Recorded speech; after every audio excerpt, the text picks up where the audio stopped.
Ens acaben d'arribar, fixeu-vos, l'eufòria del president del Barça, l'abraçada amb l'assessor Enric Masip, pam, la botifarra i el... Va y sube y baja. Hay un postre que se llama papá.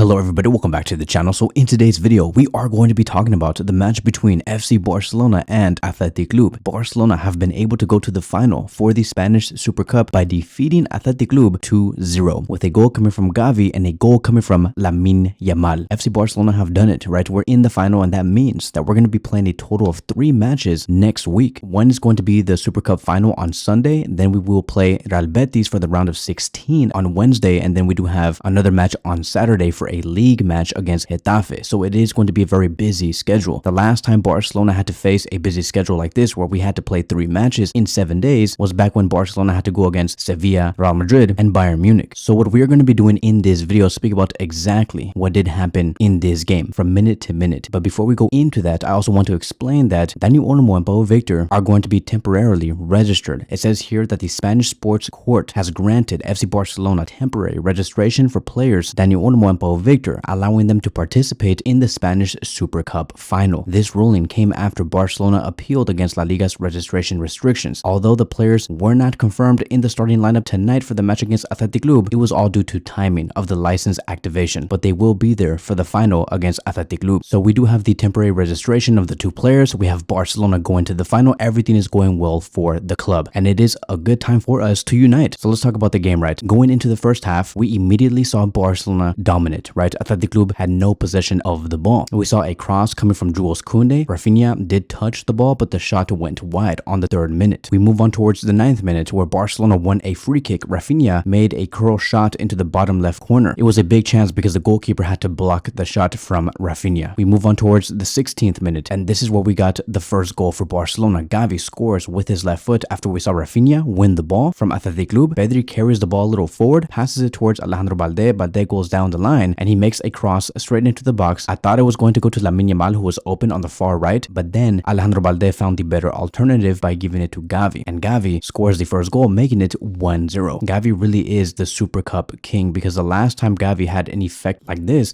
was back in 2023, where we saw him score 1 goal and provide 2 assists against Real Madrid in the final. And when Gavi did score that goal, he made a celebration that was just amazing, right? He paid tribute towards Dani Olmo. Dani Olmo likes to make this celebration where he's pointing at his wrist, kind of like saying, "I'm always on time," or something like that. Gavi was able to replicate that and showcase that yes, Dani Olmo will be there for the final. And this is considered as Gavi's first goal after a long injury. We move on towards the 22nd minute. Rafinha misses a huge chance, where we saw Lamine Yamal also miss a huge chance right after, because we saw Yamal intercept the ball from the goalkeeper. Athletic Bilbao really struggled playing out from the back, and the goalkeeper thought that there was a fine pass on the left side of him, but it went straight to Lamine Yamal. He won the ball. Rafinha was going to shoot the ball, but fails the one-on-one counter with the goalkeeper. Lamine Yamal was trying to chip it right after, but the shot was saved, and it could have been 2-0 before the 30th minute, but Barcelona had to persevere. We go on to the 23rd minute. There was a moment where Gavi was trying to run for the ball, but one of the defenders did bring Gavi down. It was supposed to be a penalty. Yes, he did get fouled. You're not supposed to put your hands over a player's shoulder and try to like push them down. It doesn't make any sense. It should have been a penalty, but it just did not happen for Barcelona. Once again, Barcelona had to persevere. The momentum that Barcelona were building was really, really high. So clearly, right, the amount of mistakes that Athletic Bilbao had in the first 35 to 40 minutes, it was a lot, and that is what led towards Barcelona gaining the confidence. They struggled to play out from the back. The goalkeeper found no chances. The defenders also found no chances to pass it to anybody. And thanks to Barcelona pressing really hard and high, we gained the ball over and over again. This is the Hansi Flick effect. And when you have Rafinha and Gavi up there, with them intercepting the ball over and over again, it's always amazing to see. And every time Athletic Bilbao tried to pass it towards the midfielders, it was always Casado or Pedri going over them or in front of them, regaining possession of the ball. So going to the 35th minute, we saw a great save from Szczęsny. He had like 4 to 5 great saves in this game, but this one was one of them. This one could have been the goal where it could have led towards Barcelona going on a 1-1 tie, but the goalkeeper was there just in time to intercept that ball by catching it. A couple of minutes later, on the 39th minute, we saw Jules Koundé lose a ground duel because he was being bodied by another midfielder from Athletic Bilbao, right? He was in the middle of the pitch ready to take on the opponent, but then he went down and he looked hurt, and Athletic Bilbao Club just kept playing, and the ref said, no, there's no foul, nothing's going on, while Jules Koundé was on the ground. And so Barcelona were in deep trouble here. They were going on the counter, and there was nobody on the right back position or right flank position that could have defended one of the players of Athletic Club. But then we saw Lamine Yamal tracking back to defend, taking on Jules Koundé's position. And we saw Lamine Yamal make a huge slide tackle and stopped the counter. It was huge, right? Once again, this is the Hansi Flick effect, and this is what he wants from his players, is for every player to run. Regardless of how talented you are, regardless of whether you have 40 goals or 1 goal, you need to be able to defend for your life, and you have to track back no matter what. There is no fancy things going on within this team or in this unit. It does not exist. Hansi Flick wants you to hustle. Lamine Yamal was hustling, and that is why he was able to stop this counterattack. So it was a huge moment, and overall, a wonderful performance from Yamal. So here is going to be my takeaways from the first half. I do think that even though Barcelona were generating chances, there were also moments in the game where they did lack a lot of patience on trying to make a decisive pass. Like sometimes we saw Inigo Martinez pass the ball way too fast, or Lewandowski pass the ball way too fast. So many misplaced passes. I'm like, if only we were about 1 to 2 seconds slower, the pass could have been there. But we were just too fast, and the players were like, what was that? Like, you did not even give me enough time to run. It's part of the whole sporting plan that Hansi Flick has with this team, right? He wants this team to be very fast, very direct, very focused through the middle, right? Making these passes, but sometimes these players, they just overdo it, and that increased the possession for Athletic Club in some moments during the game. And I do think that after everything that we have seen between Rafinha, Lamine Yamal, Casado, Pedri, Alejandro Balde, Jules Koundé, right? These 1-2s that we were seeing, right? All of these chances being generated, the one player that was being isolated in the first 45 minutes was Lewandowski. And that is why we saw Lewandowski drop deep. It was very much like how Xavi Hernandez had Lewandowski a year and a half ago. Lewandowski was just too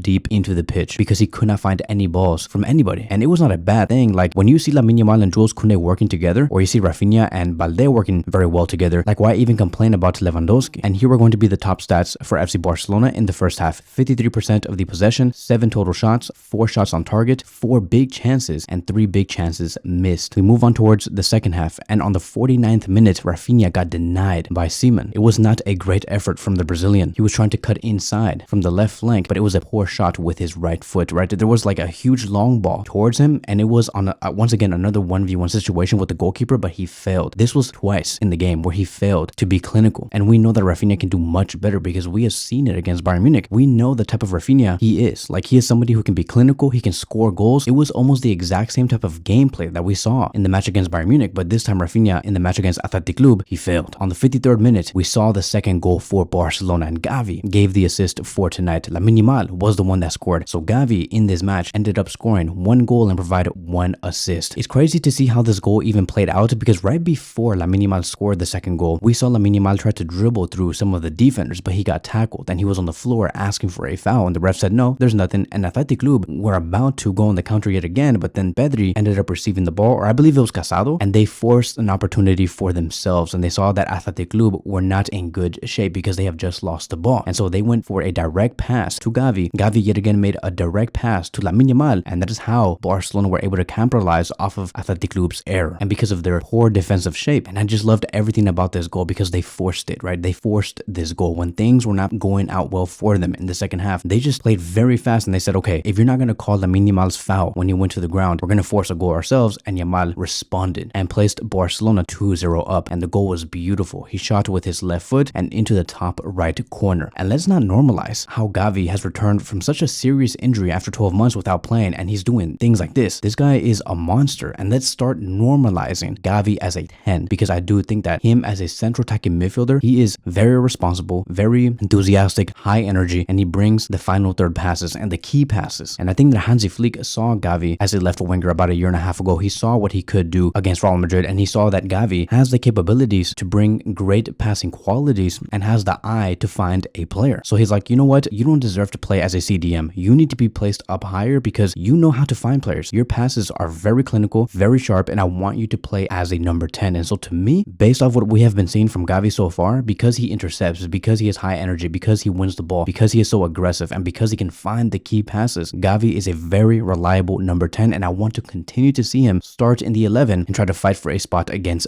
Dani Olmo. So when Gavi made that assist to Lamine Yamal and Lamine Yamal scored, Yamal made a very interesting celebration right after he had this interview where he said that Neymar was his idol. He replicated Neymar's celebration from 2014, the exact same celebration. I'm like, dude, you have the same hair, same celebration. Of course, right? You're going to be aiming to play just like Neymar. Neymar, and I saw him with very Neymar-like qualities in the match, making backheel passes, making amazing passes from the right flank. He has everything to become the best player in the world. And at just the age of 17 or 18 years old, for sure, at the very least, he will become one of the best. 3 minutes later, we got pissed off again after having like such a good time seeing Yamal score and having Gavi provide an assist, but we got pissed off again, right? Lewandowski missed a huge chance, could have made it 3-0. We saw Rafinha hustle all the way down the left flank, trying to make the cross, but the shot goes wide from Lewandowski. It was a poor performance from the man. I don't know what's going on with him. It's almost as if he wants us to cancel him and he wants to leave Barcelona immediately, but whatever is going on with Lewandowski, it has to go away. Barcelona have to find more answers for Lewandowski. So on the 62nd minute, Hansi Flick made his first few substitutions. We saw Fermin Lopez come in for Lamine Yamal, which was very necessary. I did not want to see Yamal play the full 90 minutes because if we are going to go to the final in about 2 to 3 days, Yamal needs to be rested. And especially after what we have seen earlier before the game, where we do have to play a game on Wednesday. There's 3 matches that we have to play. 3. And that is why Hansi Flick has made so many rotations in the last 20 minutes of the matches, because he wants these players to be rested and to be fully ready for what is to come next week, because we have to win that final. We have to go past Real Betis to go right after the round of 16 and to go to the quarterfinals. And of course, we do have to win our league match against Getafe, where we have been losing a lot of points and we did not end December well. So that is why many substitutions took place in this game. We saw Frenkie de Jong and Ferran Torres come in for Lewandowski and Gavi. Frankie was named as captain, and then we saw Frenkie de Jong immediately a minute after, on the 73rd minute, make a great run from the left flank, but his cross got cleared out by one of the defenders of Athletic Club. Then on the 81st minute, Athletic Club were trying to find the 2-1, right? They were trying to find their first goal. We saw, I believe it was Nico Williams, or it could have been some other player, make a through pass, but one of the players of Athletic Club met that through pass. They scored the goal, but it was offside. On the 82nd minute, Hansi Flick made more substitutions. Gerard Martin and Eric Garcia came in to replace Alejandro Balde and Marc Casado. 4 minutes later, on the 86th minute, Frenkie de Jong, just like Lewandowski, pissed us off yet again. Frenkie de Jong tried to make a back pass to one of the center backs, only for Athletic Club to regain the ball and to score the first goal. Now here's the thing, Frenkie de Jong got so lucky in this moment, because if this goal actually went through, because it was considered as offside, Frenkie de Jong would have been finished, because he got so lucky that his pass got interfered by one of the players, right? Because there was a player right next to Frenkie that touched the ball before it went to Nico Williams, where he did score the goal and made it 2-1. But if that player never touched that ball coming from Frenkie, it would have been over. The fact that he even made this mistake, even though it did not count, the fact that he made this mistake, this guy is not fit to play. He is beyond any assessment, beyond any assignment that Hansi Flick is trying to give to him. Like, this guy is nowhere near that. And I see this player, like, when he goes on the field, he plays with a lot of fear. And I'm like, why are you playing with a lot of fear? You're a player that has been here since 2019, and you want to say that you're playing with fear? You're showing us that you're scared of having the ball, and you have players around you that are 6 years younger than you, and they're playing much better than you, and they're not scared? I don't understand that. Like I've said, if this goal was allowed and Barcelona created a scoreline of 2-1, Frenkie would have never gone in the same plane going back home. He probably would have stayed and would have to look for a new club in Saudi Arabia, because there was no way Frenkie de Jong would continue after this if this goal went through. And so just imagine if it went in, because that's how serious it is. Imagine if it went in and it was 2-1, and then the ref said, we're going to play an extra 7 minutes of extra time. That would have been so dangerous, because that is what the ref gave out after the 90th minute, 7 minutes of extra time. But Barcelona held it on, and we ended up winning this game 2-0. To me, the man of the match was Gavi. Tonight in this game, he played 73 minutes, scored 1 goal, provided 1 assist, 90% accurate passes, 2 recoveries, and created the most chances. And for the first time since 2014, Barcelona have kept a clean sheet in the opening 2 games of the year. So like I've said, let's go full circle. Barcelona have done their job. We're going to the final. That means we're playing 3 matches next week. One is going to be the final against either Mallorca or Real Madrid, depending on what does happen on Thursday. Then 3 days later, only having 2 days of rest, we do have our Copa del Rey round of 16 match. It's a single 1-leg tie against Real Betis, and that's about it, right? So not even 3 days later and not even 2 days of rest yet again. We're going to be playing against Getafe for a league match, which will be on Saturday. So that is it. That is going to be wrapping up today's video. Thank you guys so much for watching, and I will see you guys in the next one.